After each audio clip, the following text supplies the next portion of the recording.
D students, welcome to Saral math classes. NCERT class 12th mathematics में exercise 4.2 exercise में कहता है properties of determinants.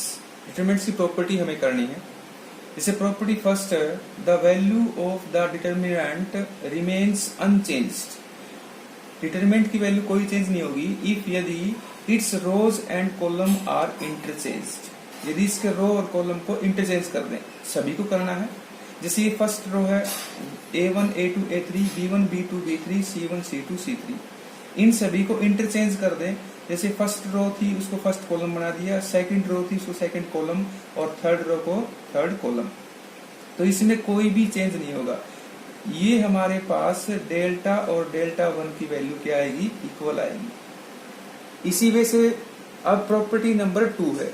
Property number 2 में कहता है इफ 2 रोज और 2 columns of A determinants interchanged, कोई 2 रो या 2 कॉलम इंटरचेंज करते हैं आपस में, देन साइन, उसका चिन्ह जो आएगा ऑफ डिटरमिनेंट्स चेंजेस, बदल जाएगा। पहले पॉजिटिव डिटरमिनेंट से आया तो फिर नेगेटिव आएगा, अगर पहले नेगेटिव आया तो फिर पॉजिटिव आएगा। जैसे रो हमारे पास A1 A2 A3 B1 B2 B3 C1 C2 C3, इसको फर्स्ट रो को और थर्ड रो को हमने इंटरचेंज कर लिया आपस में, यानी फर्स्ट रो थी वो थर्ड रो कर दी और थर्ड रो थी वो फर्स्ट रो। तो C1 C2 C3 B1 B2 B3 A1 A2 A3, इसको अगर इंटरचेंज करेंगे कोई 2 रो या 2 कॉलम को, तो उसका जो नेगेटिव बाद में आएगा इंटरचेंज करने के बाद, वो आएगा नेगेटिव, माइनस में आएगा। किसका, जो पहले हमारे पास इसमें डिटरमिनेंट आ था उसका नेगेटिव आएगा। ये प्रॉपर्टी नंबर 2 है। प्रॉपर्टी नंबर 3 इसमें है इफ एनी 2 रोज और 2 columns of a determinant are identical, identical मैंने same elements, equal, are corresponding elements are same, then value of determinant is 0। जैसे इसमें R2 और R3, R2 and R3 are identical,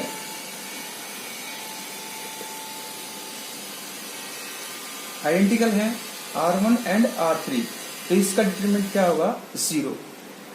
property number 4 इसमें कहती है if each elements of ए रोज और columns of a determinant multiplied by a constant के, यानी किसी रो या कॉलम में कोई भी नंबर के या कोई भी नंबर मल्टीप्लाई में हो, then its value gets multiplied by k, तो उसकी वैल्यू क्या होगी, उस जो हमारे पास कांस्टेंट है उसकी मल्टीप्लाई होगी। जैसे हमारे पास इसमें डिटरमिनेंट्स है A1 B1 C1 A2 B2 C2 A3 B3 और C3। सपोज फर्स्ट रो में कोई भी कांस्टेंट मल्टीप्लाई में है, तो मल्टीप्लाई में अगर है तो उसका डिटरमिनेंट्स निकालेंगे तो वो क्या आएगा, वो जो कांस्टेंट है वो और डिटरमिनेंट्स जो है निकालेंगे उसकी मल्टीप्लाई होगी। जैसे मल्टीप्लाई के की, ये जो कांस्टेंट है वो और डिटरमिनेंट निकालेंगे उसकी। ये हमारे पास इसमें प्रॉपर्टी नंबर 4। प्रॉपर्टी नंबर 5 इसमें कहती है इफ सम और all elements of a rows or columns of a determinant are expressed as sum of 2 or more terms, कोई एक या अधिक टर्म्स जो हैं वो सम के रूप में हों, then the determinants can be expressed as sum of 2 or more determinants। तो डिटरमिनेंट जो आएगा वो 2 या इससे अधिक सम के रूप में ही आएगा। सपोज हमारे पास डिटरमिनेंट्स में गिवन है A1 plus lambda 1 A2 plus lambda 2 A3 plus lambda 3, तो फर्स्ट रो में एक कोई हमारे पास सम के रूप में है कोई भी नंबर, कोई भी टर्म, तो इसको हम अगर डिफरेंट वे से लिखेंगे तो हम इसको लिखेंगे जैसे हमारे फर्स्ट जो एलिमेंट्स है उससे एक डिटरमिनेंट बन जाएगा और सेकंड एलिमेंट से उससे अलग डिटरमिनेंट बन जाएगा और सम के रूप में लिख देंगे। जैसे A1 A2 A3 और B1 B2 B3 C1 C2 C3, लेकिन लैम्डा 1 इससे दूसरी जो डिटरमिनेंट बनेगा वो सम के रूप में लिखेंगे, लैम्डा 1 लैम्डा 2 लैम्डा 3। बाकी हमारे पास रो सेम आएंगी C1 C2 C3, तो इस वजह से सम के रूप में इसको आप लिख सकते हैं। और प्रॉपर्टीज नंबर जो 6 है वो भी सेम ही है, इसी वजह से ही है। लेकिन अब हम एक्सरसाइज करते हैं 4.2। क्वेश्चन नंबर फर्स्ट इसमें है X A X plus A, Y plus B, Z plus C. तो प्रॉपर्टी नंबर हम 5 यूज करते हैं पहले इसमें, जो सम के रूप में है। तो इसको हम कैसे लिखेंगे, X A X, Y B Y, Z C Z, plus में इसको दूसरा डिटरमिनेंट हमारे पास जो आएगा वो आएगा एक्स ए वाई बी जेड सी। तो ये हमारे पास डिटरमिनेंट आ जाएंगे। अब इसमें देखेंगे जो डिटरमिनेंट हमारा फर्स्ट है उसमें कोई रो या कॉलम मिलता हो, या सेकंड जो डिटरमिनेंट है उसमें रो या कॉलम मिलता हो। तो इसमें हम जैसे हमारे पास C1 एंड C3 इसमें आइडेंटिकल हैं, एंड इसमें हमारे पास कौन कौन से हैं, C2 and C3 are identical. ये आइडेंटिकल है, तो आइडेंटिकल है तो दो रोज या दो कॉलम्स अगर आइडेंटिकल हो तो उसका डिटरमिनेंट क्या आएगा, 0। तो ये सिंप्लीफाई इसमें हो जाएगा। ये फर्स्ट जो एक तो प्रॉपर्टी नंबर 5 यूज की है इसमें, और एक हमने प्रॉपर्टी नंबर 3 और प्रॉपर्टी नंबर 5, इसमें दो प्रॉपर्टीज यूज की हैं, क्योंकि एक्सरसाइज 4.2 में हमें प्रॉपर्टीज का यूज करना है। नेक्स्ट करते हैं क्वेश्चन नंबर 2। क्वेश्चन नंबर 2 में हमें डिटरमिनेंट जो गिवन है वो क्या है, a minus b minus C minus a. Second row है b माइनस सी माइनस ए माइनस बी, और थर्ड है c माइनस ए माइनस बी माइनस सी। इसका डिटरमिनेंट ये कहता है 0 है, ये आपको शो करना। तो इसको शो करने के लिए हम क्या करते हैं, ऑपरेशन लगा लेते हैं, अप्लाई कर लेते हैं R1 में। तो R1 प्लस R2 दोनों रो को ऐड कर लेते हैं। तो ये क्या आएगा, इसको ऐड करेंगे तो ये कैंसिल हो जाएगा। ये हमारे पास क्या आएगा फिर, a माइनस सी। इनको ऐड करेंगे तो इसमें c कैंसिल हो जाएगा, b माइनस ए। इनको ऐड करेंगे तो ये कैंसिल हो जाएगा, c minus B. Second row b minus सी माइनस ए माइनस बी, फिर c माइनस ए माइनस बी और b माइनस सी, ये आ जाएगा। अब हम क्या करते हैं, इसमें कॉमन ले लेते हैं हम, थर्ड रो में माइनस कॉमन ले लेते हैं, तो माइनस लिख लेंगे बाहर। तो ये a माइनस सी है, b माइनस ए है, c माइनस बी है, b माइनस सी माइनस ए माइनस बी। इसमें कॉमन लेंगे तो ये a माइनस सी हो जाएगा, ये b माइनस ए हो जाएगा, ये c माइनस बी हो जाएगा। अब प्रॉपर्टी जो हम यूज कर सकते हैं वो प्रॉपर्टी नंबर 3 P3 से अगर करेंगे, क्योंकि इसमें जो हमारी फर्स्ट रो है और थर्ड रो है वो आइडेंटिकल है, R1 and R3 are identical है, तो उसका डिटरमिनेंट क्या होगा, 0। क्वेश्चन नंबर 3 है, इसमें हमें डिटरमिनेंट्स गिवन है 2 7 65 3 8 75 5 9 86। तो इसमें जो लास्ट है इसको हम थोड़ा मॉडिफाई कर लेते हैं। 2 7 65 को हमने लिख लिया 63 प्लस 2, 3 8 75 को हमने लिख लिया 72 प्लस 3, और 5 9, और 86 को लिख लिया हमने 81 प्लस 5। ये हमने क्यों लिखा है, क्योंकि हमारे पास फर्स्ट कॉलम 2 3 5 है, तो ये 2 3 5 बना लेंगे हम।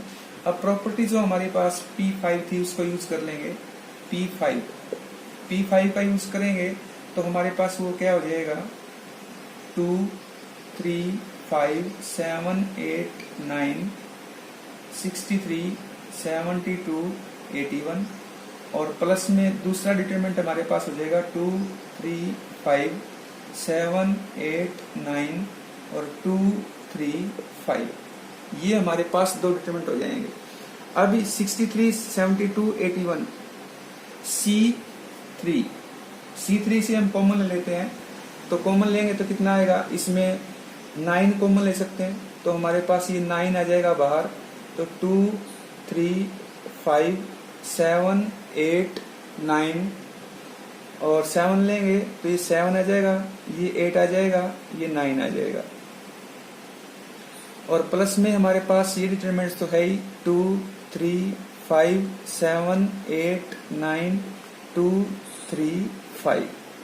अब इसमें देखेंगे, इसमें C1 एंड C3 और इसमें C1 एंड C3, इसमें C1 C3, इसमें हमारे पास है C2 एंड C3 आइडेंटिकल है, तो इसमें क्या हो जाएगा, 0 + 0, ये 0 आएगा।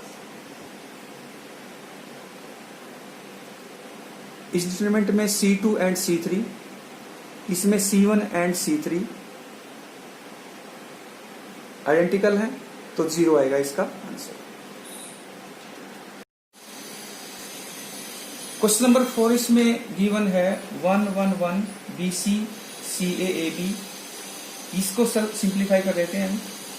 इसको सिंप्लीफाई करेंगे तो हमारे पास क्या आना चाहिए, क्योंकि हमारे पास ये मल्टीप्लाई में गिवन है, तो ये AB + AC आएगा, ये BC + BA आएगा, ये CA + CB आएगा। अब इसमें ऑपरेशन लगा लेते हैं C3 में, इस कॉलम में, तो C3 + C2 इन दोनों को ऐड कर लेते हैं आपस में, इन दोनों को ऐड करेंगे तो हमारे पास आना चाहिए, अब ये जो कॉलम होगा C3, ये हमारे पास आएगा AB + BC + AC, फिर ये BC + AB + CA और CA + CB + AB, ये हमारे पास कॉलम आ गया। तो ये सभी एलिमेंट्स जो है सेम है, AB BC CA, AB BC CA और AB BC CA। तो हम क्या करते हैं, कॉमन ले लेते हैं बाहर, तो हमारे पास ये आएगा AB + BC + AC या CA कह लेंगे। इसको कॉमन लेंगे तो ये 1, 1, 1, ये BC, ये CA और ये AB, ये भी 1, 1 आ जाएगा। अब हमारे पास क्या होगा, C1 and C3 are identical होंगे, तो इसका जो डिटरमिनेंट्स आएगा वो क्या आएगा, 0, तो ये सारा 0 आ जाएगा इसका डिटरमिनेंट। तो इसमें क्वेश्चन नंबर 4 में हमने प्रॉपर्टी यूज की है P3 यहाँ यूज की है, P3 property number 3। Question number 5 इसमें है B + C Q + R Y + Z C + A R + P Z + X A + B P + Q और X + Y, और लेफ्ट साइड में हमें शो करना है और राइट साइड में ये शो करना है। तो हम क्या करेंगे, इसको प्रॉपर्टी नंबर मॉडिफाई कर लेते हैं, B + C Q + R Y + Z, फिर C + A R + P Z + X, ये A लिख लेते हैं, ये B अगली डिटरमिनेंट लिख लेंगे, ये P और ये X। एक डिटरमिनेंट तो हमारे पास ये हो गया प्लस में, दूसरा डिटरमिनेंट हमारे पास आएगा B + C Q + R Y + Z C + A R + P Z + X, और अब ये आ जाएगा हमारे पास B Q और Y। इसको हमने ऐसे लिख लिया, ये हम लेफ्ट हैंड साइड ले रहे हैं, लेफ्ट हैंड साइड। अब हम इसमें ऑपरेशन लगाएंगे, इसमें और इसमें, इसको हम डेल्टा मान लेते हैं, इसको डेल्टा1। तो डेल्टा हम जो यूज करते हैं वो हमारे पास डिटरमिनेंट क्या होगा, उसमें ऑपरेशन लगाएंगे हम, तो इसमें R2 में लगा लेते हैं, तो R2 - R3, R2 minus R3 ए कट जाएगा हमारे पास, तो ये B प्लस सी, ये फर्स्ट रो तो एज इट इज आएगी, Q plus R Y plus Z, तो 2 में लगाया है तो यहाँ क्या आएगा C, यहाँ क्या आएगा R, यहाँ क्या आएगा Z, ये एज इट इज आएगी A P X, ये आ जाएगा इसमें, क्योंकि हमने इसमें ऑपरेशन लगाया है R2 में, तो ये हमारे पास आ गया। अब R1 में भी लगा सकते हैं, R1 में तो R1 माइनस R2 कर लें, तो हमारे पास डिटरमिनेंट फिर क्या आएगा, B Q Y C R Z A P X, ये आ जाएगा। इसको हम इंटरचेंज भी कर सकते हैं वैसे तो, R1 R3 को, R2 R3 को भी। इसमें अगर हम करें इंटरचेंज तो इसको एज इट इज रख लेते हैं एक बार, B Q Y C R Z A P X। अगर इसको हम चेंज भी करना चाहें तो हम कर सकते हैं चेंज, R1 और इंटरचेंज R2 को, और फिर R2 को इंटरचेंज करें R3 से, क्योंकि एक बार इंटरचेंज करेंगे तो माइनस आएगा और दूसरी बार इंटरचेंज करेंगे फिर माइनस आएगा, तो हमारे पास फिर ये क्या आ जाएगा, इंटरचेंज करने के बाद, दोनों प्रॉपर्टी यूज करने के बाद, A P X B Q Y C R Z, ये आ जाएगा डेल्टा 1 हमारा। इसको नंबर 1 मान सकते हैं। और डेल्टा 1 हमारे पास ये था, इसको भी सिंप्लीफाई कर लेते हैं, उसी वे से इसमें ऑपरेशन लगाएंगे हम, इसमें ऑपरेशन लगाएंगे इसमें और इसमें, तो उसी वे से हम सिंप्लीफाई कर लेंगे इसमें भी। इसको सिंप्लीफाई करने के लिए हम क्या करते हैं, इसमें R1 में लगा लेते हैं R1 माइनस R3, तो ये हमारे पास जो डेल्टा 1 है वो क्या हो जाएगा, ये B हो जाएगा, R1 में लगाया है, ये हो जाएगा हमारे, ये C हो जाएगा, और ये हमारे पास हो जाएगा R, और ये हो जाएगा Z। बाकी हमारे पास C प्लस A, फिर R प्लस P और Z प्लस X, ये B, ये Q, ये Y, ये आ गया। अब इस पे एक ऑपरेशन और लगा लेंगे हम, क्योंकि हमें ये जो R2 है इसको भी खत्म करना है, तो इसमें लगा लेंगे R2 में, तो R2 में लगाएंगे तो R2 माइनस R1 कर लेंगे, तो फिर क्या आएगा, ये C, ये R, ये Z तो है ही, तो इसमें करेंगे तो हमारे पास आएगा A, इसमें आ जाएगा P और इसमें आ जाएगा X, और ये आ जाएगा B Q Y, ये तो है ही, इसमें ऑपरेशन ये लगा दिया। अब इसको हम यहाँ कर लेते हैं, तो इसको अगर इंटरचेंज करेंगे, इनको भी इंटरचेंज हमने किस चीज को किया है, R1 को और R2 को कर लेते हैं, और R2 और R3 को, क्योंकि एक बार इंटरचेंज करें तो माइनस आएगा, दूसरी बार इंटरचेंज करें तो प्लस हो जाएगा। तो हमारे पास जो डिटरमिनेंट्स है ये वाला जो है वो क्या आना चाहिए, क्योंकि हम अगर इंटरचेंज करते हैं आपस में एक बार में तो नेगेटिव आता है उसका डिटरमिनेंट्स, दूसरी बार करें तो फिर पॉजिटिव आ जाएगा। तो A P X और B Q Y और C R Z, इसको हमने चेंज कर लिया, तो ये नंबर 2 मान लिया। तो 1 प्लस 2, इस 1 को 2 को ऐड करेंगे तो हमारे पास ये क्या आ जाएगा, 2, ये A P X और B Q Y और C R Z, ये आ जाएगी हमारे पास राइट हैंड साइड। तो लेफ्ट हैंड साइड इक्वल में राइट हैंड साइड, ये शो हो जाएगा।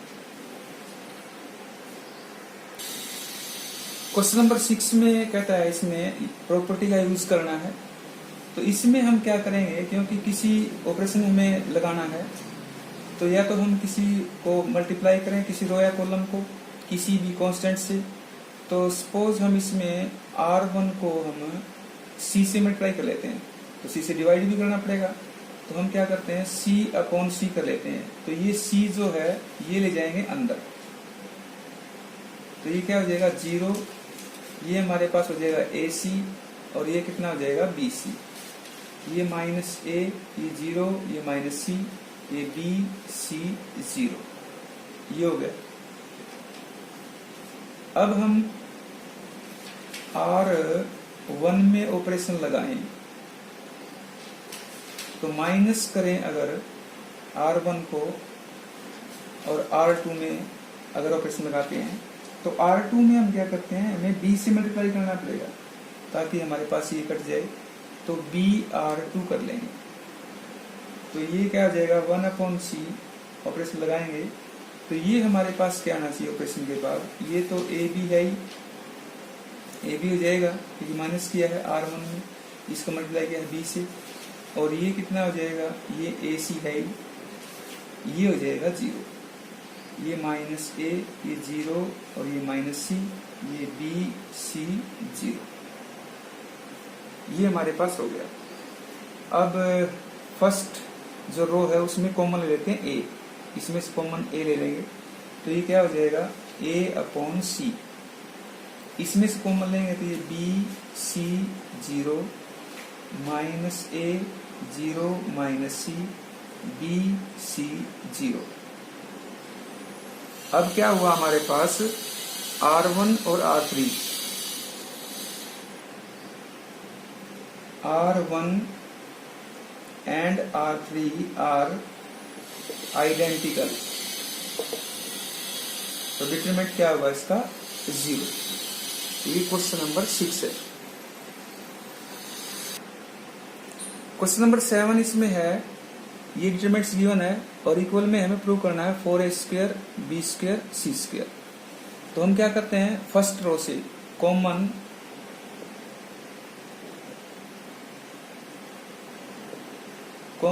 A B C from R1 R2 R3, इन तीनों से कॉमन लेते हैं, यानी R1 से A, R2 से B और R3 से C, तो A B C कॉमन आ जाएगा। तो अंदर क्या बचेगा, माइनस A, ये B और ये C। यहाँ क्या बचेगा, यहाँ हमारे पास A माइनस B और ये C, यहाँ से A, ये B और ये माइनस C, ये कॉमन हो गया। अब इसी वजह से फिर हम A B C फिर कॉमन लेते हैं कॉलम से, तो A B C common from C1 C2 C3, इनसे कॉमन लेंगे तो ये क्या हो जाएगा A² B² C²। तो अंदर क्या बचेगा, -1, ये 1, ये 1, फिर ये 1 -1, ये 1, ये 1 1 -1, ये हमारे पास डिटरमिनेंट बच गया। इसको हम